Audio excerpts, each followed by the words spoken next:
The stars hung silent in the viewport as Admiral Jack stood on the bridge of the Earth flagship Guardian. His weathered face showed no emotion as he studied the alien message playing on the main screen for the third time. "Humans of Earth," the message began, the translator converting the alien speech into English. "I am High Commander Dex of the Azuri Empire. Our scans show your world is rich with resources we require. You have two choices: surrender these resources willingly and become a protected species under our rule, or face the might of the greatest military force this galaxy has ever known." The alien was tall, with blue-tinted skin and 4 eyes arranged in a diamond pattern. Its uniform sparkled with medals and symbols of rank unknown to human understanding. Admiral Jack turned to his second-in-command. "Your thoughts, Commander Bell." Bell, a compact woman with short gray hair, frowned. "They'd done minimal research on us. If they had, they wouldn't make threats." Jack nodded. "Send our reply." The communications officer typed the message Jack had prepared earlier, simple and direct. "We advise you to reconsider. Humanity does not wish for war, but we do not surrender. We have faced extinction many times by our own hand and survived. This is not a boast. This is a warning." The message went out across the void of space. The response came back within minutes. "Your warning is noted and dismissed," the alien commander said, his upper eyes narrowing. "Prepare for our arrival." The transmission cut. Jack sighed and pressed the button on his chair. "Get me Central Command." On Earth, the United Defense Council gathered in their underground bunker. Representatives from all major nations sat around a circular table as Admiral Jack's transmission played. When it finished, the room was quiet. President Ward, a tall man with dark skin and a calm demeanor, broke the silence. "How much time do we have?" 3 days at most," General Pike replied. "Their ships move fast, but they're still bound by physics. And our readiness. The Sol Defense Network is at full capacity," Pike said. "Moonbase has activated all shield generators. Mars Colony has deployed their drone fleet. The Jupiter stations report all weapon systems operational." Ward looked around the table. "For 300 years, we've prepared for this moment. Since the last war nearly ended us, we've built our civilization knowing that someday, someone would come from the stars. Not as friends, but as conquerors. We hoped for better," said Dr. Lin, the Council's science advisor. "But we planned for this." On the edge of the solar system, automated sensors detected the arrival of the Azuri fleet. 20 large warships surrounded by smaller attack craft emerged from what humans had once called hyperspace. Commander Dex stood proudly on his bridge. His tactical officer displayed images of the human defenses. "Their technology is primitive," the officer reported. "Basic energy shields, simple projectile weapons, and small fighter craft. Nothing our ships cannot handle." "What of their history?" asked Dex. "A violent species. They nearly destroyed themselves in nuclear conflict centuries ago. They've been rebuilding since then, but have expanded to only a few planets in their home system." Dex smiled, showing rows of sharp teeth. "Then this will be simple. A standard conquest operation. Begin the approach." Little did he know that humanity's apparent lack of expansion wasn't due to inability of a choice. The resources that might have built an empire had instead been poured into defense. 3 centuries of preparing for exactly this day. As the alien fleet moved toward Earth, hidden sensors tracked their every move. In bases across the solar system, human defenders prepared their response. The Azuri Empire was about to learn why humans had warned them to run. The Azuri fleet moved through the outer solar system with confidence. Commander Dex watched from his command chair as Jupiter grew larger on the main screen. The gas giant's moons appeared as tiny dots against its swirling storms. "Scan those moons," Dex ordered. "Intelligence reports human mining operations there." His sensor officer worked at his station. "I detect some structures on the larger moons, Commander. Minimal defenses.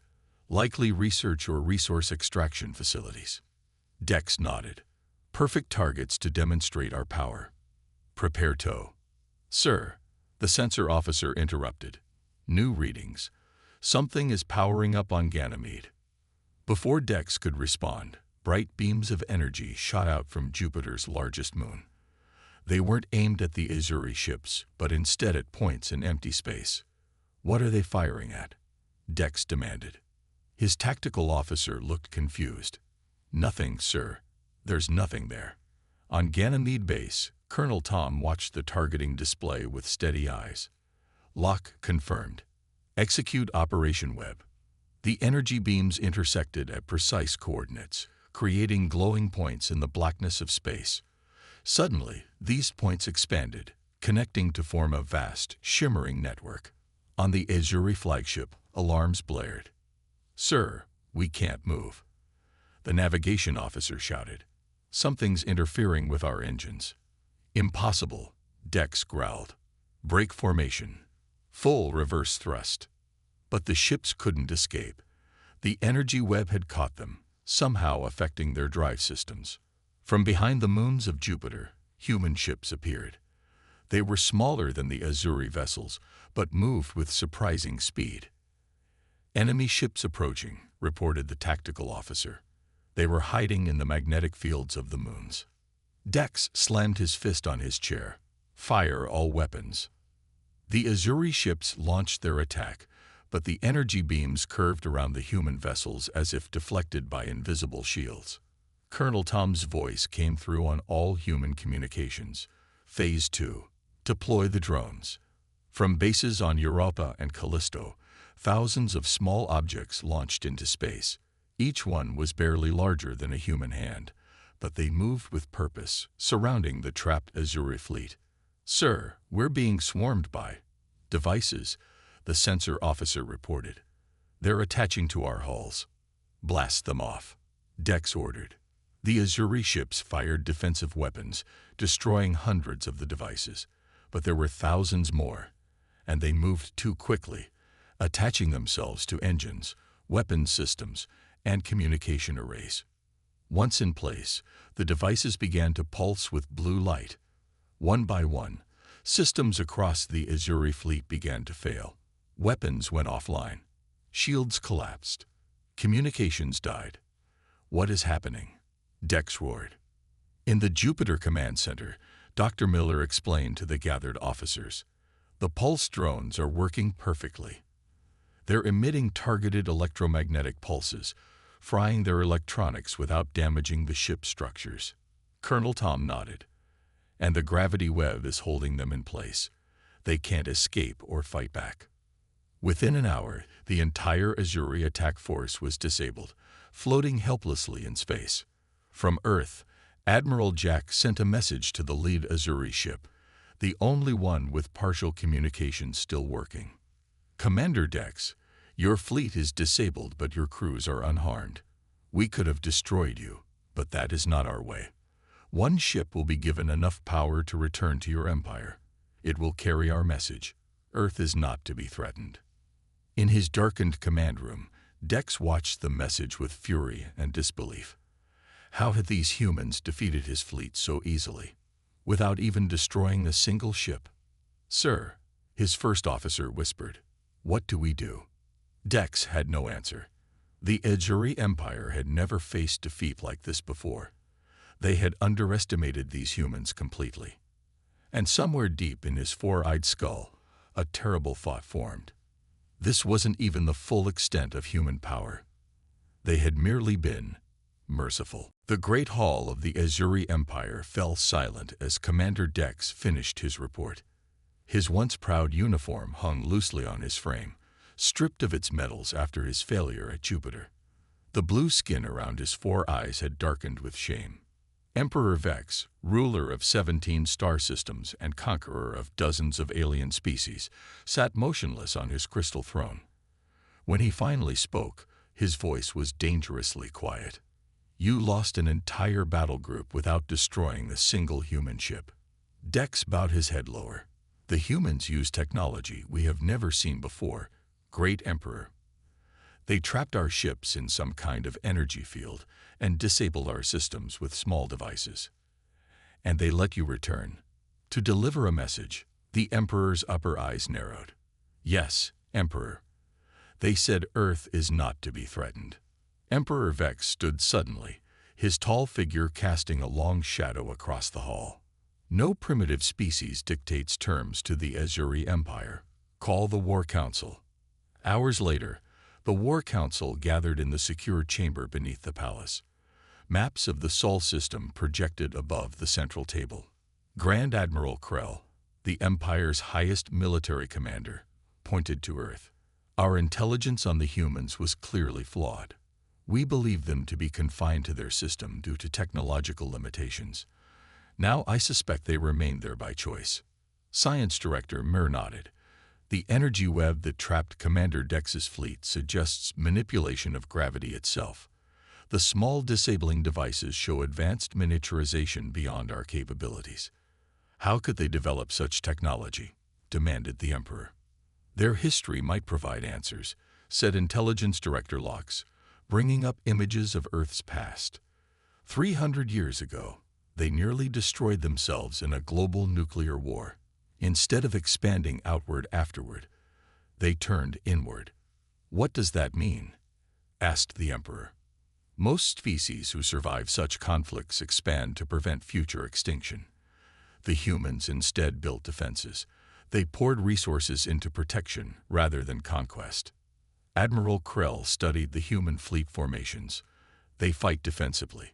They disabled rather than destroyed our ships. Their entire strategy shows restraint. Restraint is weakness, the Emperor declared. With respect, Emperor, said Admiral Krell, restraint can also indicate overwhelming power. They may not have shown us their true capabilities. The Emperor slammed his fist on the table.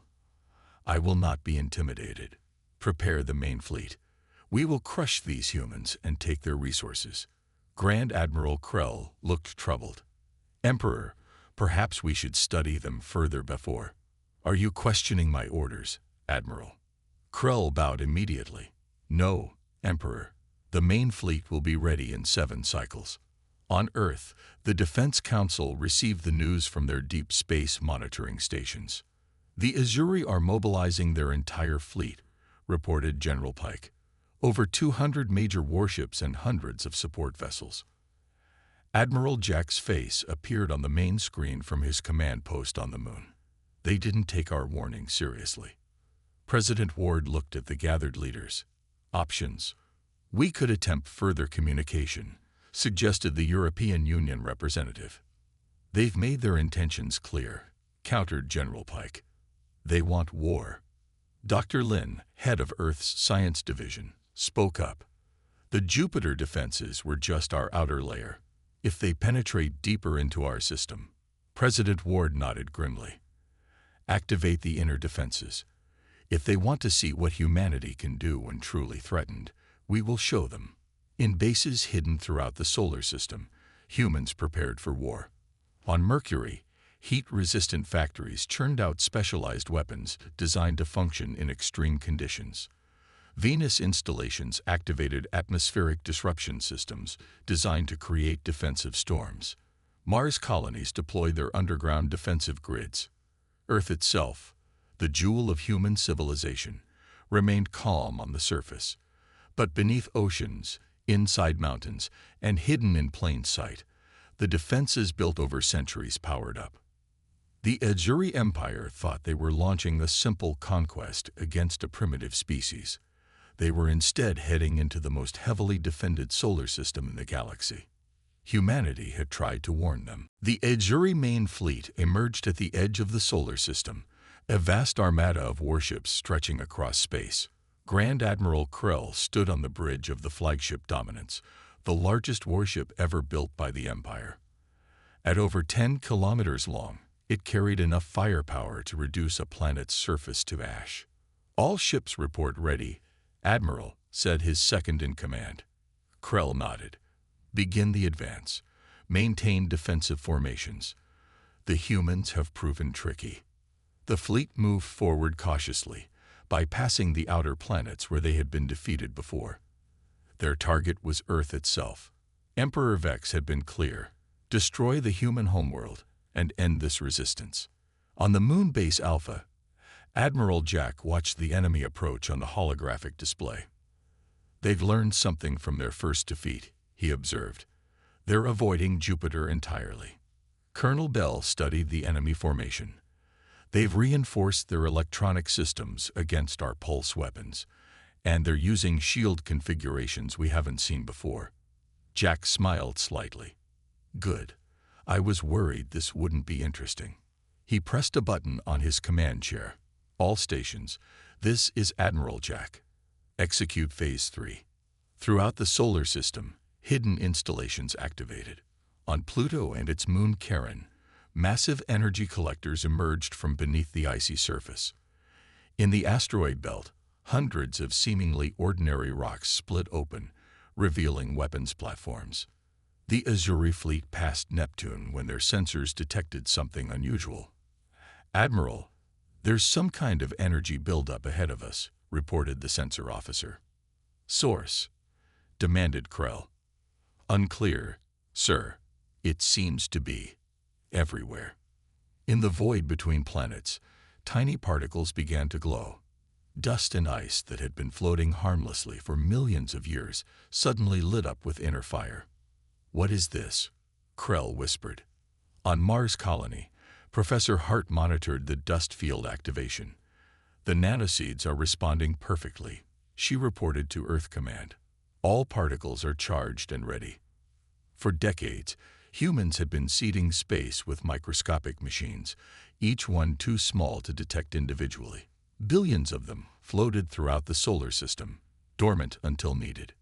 Now they awoke. The space around the Azuri fleet began to shimmer. The tiny machines linked together, forming into larger structures. Sir, something's materializing around us, shouted the tactical officer. Before their eyes, weapons platforms appeared from seemingly nowhere, hundreds of them, surrounding the fleet on all sides. Open fire, ordered Admiral Krell. The Azuri ships launched their attack, destroying several of the platforms. But for each one destroyed, two more formed from the glittering dust. Then the platforms began to fire back. Not with energy beams or projectiles, but with something more terrifying. Wherever their beams touched an Azuri ship, portions of the hull simply vanished. What's happening? Krell demanded as reports flooded in. The beams are breaking molecular bonds, explained his science officer, voice shaking. They're taking our ships apart at the atomic level. Ship after ship began to come apart, sections of hull and internal components floating away as if they had never been connected. On Earth, the Defense Council watched the battle unfold. The matter disassemblers are working beyond expectations, noted Dr. Lin. At this rate, half their fleet will be neutralized before they reach Mars orbit. President Ward frowned. Casualties. The Azuri life pods are being left intact, General Pike confirmed. As per your orders. In space, Admiral Krell watched in horror as his mighty fleet was torn apart section by section. The Dominance itself had lost 3 engines and part of its command tower. Order a retreat, he finally commanded. We cannot fight this. But the retreat was not simple. The human weapons had created a field of floating debris, parts of ships that had been disassembled but not destroyed. The Azuri vessels had to navigate carefully through this maze of their own remains. Only half the fleet managed to escape, limping back toward Empire space. Admiral Jack watched them go on his monitor. Send the message, he ordered. All across Azuri communication channels, the same words appeared. We warned you. Next time, we won't be so merciful. Emperor Vex raged through the Imperial Palace, smashing priceless artifacts as his advisors cowered in corners. His blue skin had turned almost black with fury. Half my fleet destroyed by these apes. Grand Admiral Krell stood at attention, the only one brave enough to remain in the center of the room. His uniform was torn, and a bandage covered one of his 4 eyes. Not destroyed, Emperor. Disassembled. The humans deliberately avoided killing our crews. This only enraged the Emperor further. They mock us with mercy, as if we are children to be taught a lesson. The Emperor stopped suddenly, his rage shifting to something darker. "Bring me War Engineer Max." The advisors exchanged worried glances. War Engineer Max was the Empire's weapons master, creator of terrible tools that the Empire used only in the most desperate circumstances. An hour later, a hunched figure entered the throne room. Max's six-fingered hands constantly moved, adjusting the devices attached to his body. Half machine himself, Max lived only to create weapons. "You summoned me, Great Emperor?" Max's voice was partly mechanical, clicking between words. "The humans have humiliated us. I want them destroyed completely." Max's artificial eye whirred as it focused. "You wish to deploy the Sunbreaker." The room fell silent. The Sunbreaker was the Empire's most terrible weapon, used only once before to end a particularly stubborn rebellion. It had destroyed not just the rebel planet, but the star it orbited. "Yes," the Emperor hissed. "Prepare it immediately." Admiral Krell stepped forward. "Emperor, the Sunbreaker will destroy their entire system. We will lose all the resources we sought to gain." "I care nothing for resources now," the Emperor shouted. "This is about honor, about showing the galaxy what happens to those who defy us." Max bowed. "It will take 3 days to prepare the weapon, Emperor." "Do it." Human intelligence networks throughout the galaxy picked up the news quickly. On Earth, an emergency session of the Defense Council convened. "Our sources confirmed they're preparing a stellar-class weapon," reported Intelligence Director Thompson. "Something they call the Sunbreaker." "Can we stop it?" asked President Ward. Admiral Jack, joining by hologram from the moon, looked grim. "The Sunbreaker operates by creating an artificial black hole. Once deployed, it would consume our sun within hours." "Do we have anything that can counter such a weapon?" asked the Chinese representative. The room fell silent until Dr. Lin spoke softly. "Project Lazarus." General Pike looked sharply at her. "That's still theoretical. We've never tested it." "What is Project Lazarus?" demanded the Russian representative. Dr. Lin stood, her small figure commanding attention. "After the last war, when we nearly destroyed ourselves, we developed a technology as a last resort. A way to restart." "Explain," ordered President Ward. "Project Lazarus can manipulate time within a limited field. Essentially, it can reverse entropic processes." "In simple terms," asked the Indian representative, "it can turn back time. In a small area, for a short period." The room erupted in discussion until President Ward raised his hand for silence. "Could this counter the Sunbreaker?" "In theory," Dr. Lin nodded. "If the Sunbreaker creates a black hole, Lazarus could reverse it back to non-existence. But the energy required is enormous." "How enormous?" "It would drain power from the entire solar system. Every city, every base, every ship would go dark. We'd be defenseless afterward." President Ward looked around the table. "Options." Admiral Jack spoke up. "We have one more card to play first. Let me try something before we reveal Lazarus." "What do you propose?" Admiral Jack's face was grim but determined.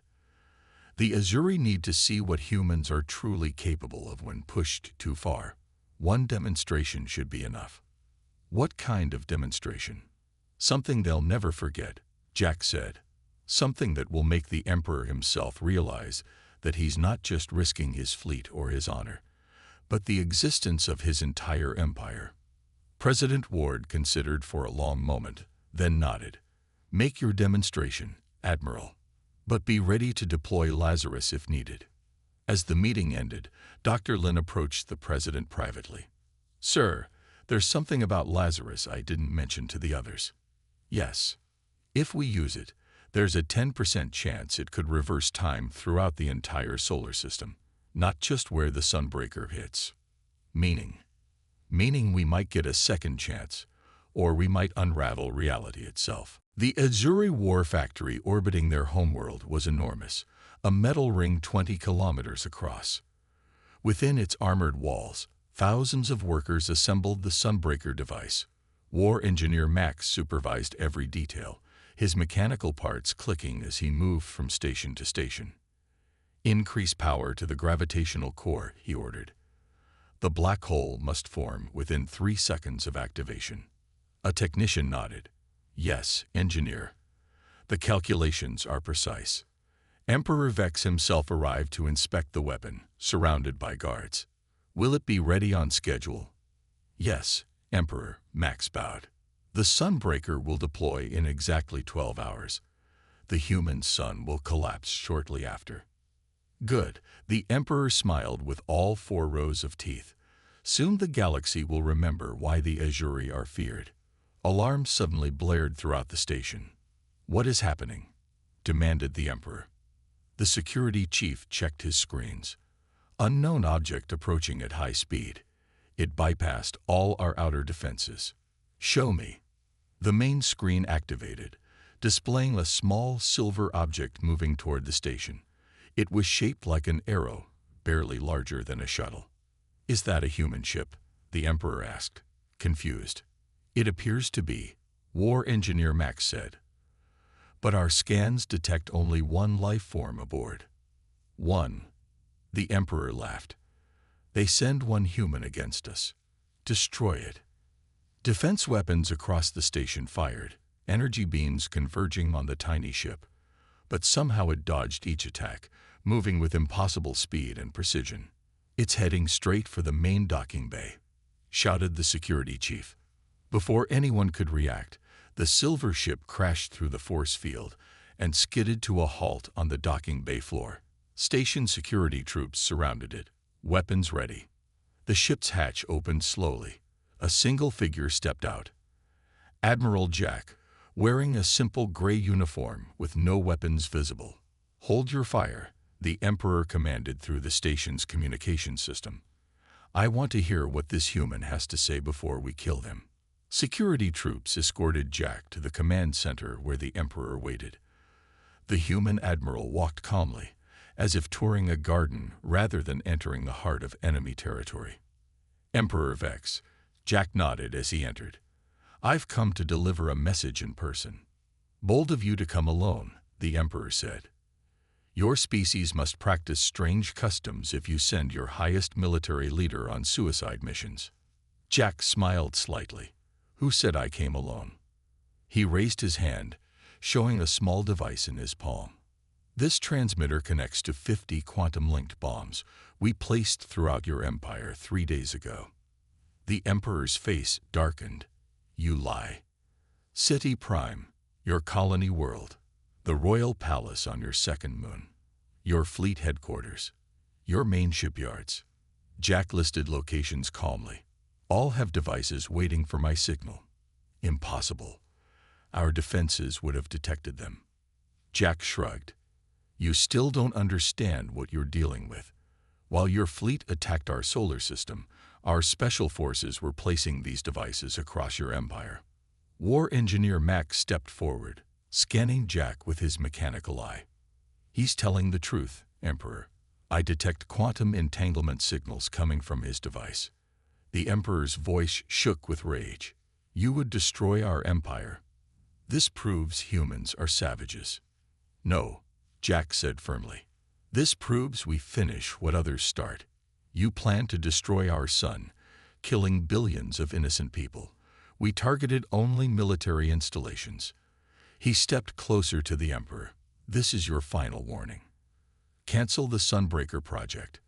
Withdraw all forces from human space. Sign a formal peace treaty." "Or what?"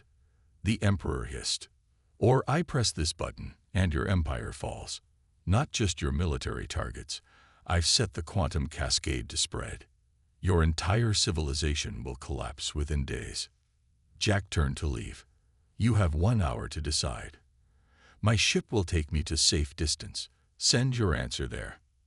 As the human walked out, Emperor Vex gripped his throne so hard his claws left marks in the metal. "Can he really do this?" he asked War Engineer Max quietly. Max's mechanical eye whirred as he calculated. Based on what we've seen of human technology, yes, they could have done exactly what he claims. The Emperor looked at the Sunbreaker plans on the screen. The weapon that had seemed so mighty now felt like a child's toy compared to what the humans had deployed. 1 hour, he whispered, to decide the fate of the Empire. The Grand Hall of the Galactic Council was filled with representatives from 100 different species. Tall, short, scaled, furred, multiple-limbed, and single-minded. The diversity of life across the stars was on full display. Today, they gathered for a historic occasion. At the center of the hall stood 2 figures, Emperor Vex of the Azuri Empire and President Ward of Earth. Between them floated a holographic document, the Peace Treaty. 1 month ago, our empires stood at the brink of total war. Emperor Vex spoke, his voice carrying through the hall. Today, we forge a new path. The Emperor had aged visibly in recent weeks.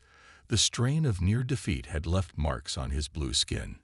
His once proud posture now carried the weight of hard lessons learned. President Ward nodded.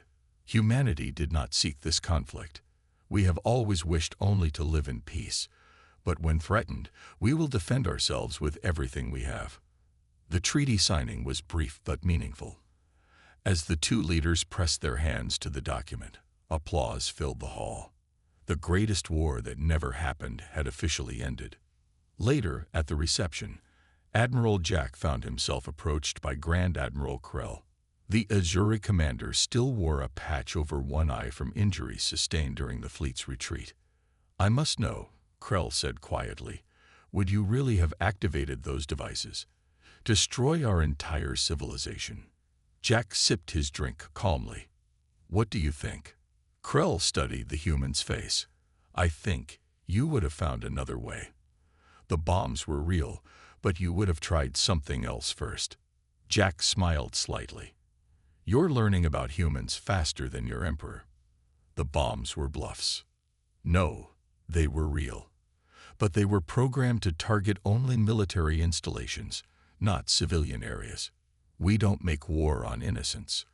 Krell's remaining eyes widened. "Even after we plan to destroy your son." "Especially then," Jack said. "When facing extinction, humans remember what matters most, not revenge, but preservation of what makes us human. Mercy is strength, not weakness." Across the room, Dr. Lin spoke with War Engineer Max. Despite their different appearances, the 2 scientists found common ground in technical discussion.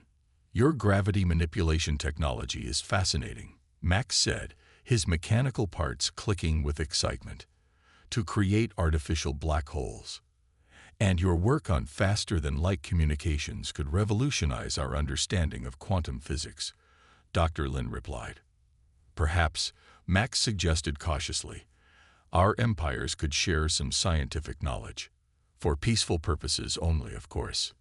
Dr. Lin smiled. "I believe that can be arranged." President Ward and Emperor Vex stood on a balcony overlooking the Council World's 3 moons. "Your Admiral Jack is a remarkable individual," the Emperor admitted, "to risk himself by coming alone to our station." "He wasn't alone," Ward said. "Yes, the quantum bombs." "No," Ward interrupted. "There was a second human on your station. One you never detected." The Emperor's 4 eyes blinked in surprise. "Impossible. Our scanners would not detect what they don't know to look for," Ward finished. "If Admiral Jack had been harmed, your station would have been destroyed from within." The Emperor was silent for a long moment. "You humans are troubling. I begin to understand why you never expanded beyond your system. You were containing yourselves." Ward nodded. "After the last war, we learned our capacity for violence. We chose to master defense rather than conquest. A wise choice, it seems." As the celebration continued, Admiral Jack slipped away to contact Moonbase. Colonel Bell appeared on his secure communicator. "How did it go, sir?" "Peace treaty signed. Project Lazarus remains our secret." Bell smiled with relief. and the quantum bombs. Being deactivated as we speak, they served their purpose. And the future, sir? Jack looked back at the hall filled with different species talking, arguing, laughing, living together despite their differences. The future is what it always has been, Colonel. Uncertain, challenging, but full of possibilities. The Azuri learned to fear us. Now they must learn to understand us. As Jack ended the transmission, he allowed himself a moment of satisfaction. Humanity had faced its first galactic war and ended it without destruction. A victory not of weapons, but of will. They had warned the Azuri to run. Instead, the Azuri had learned to listen. And that was the greatest victory of all.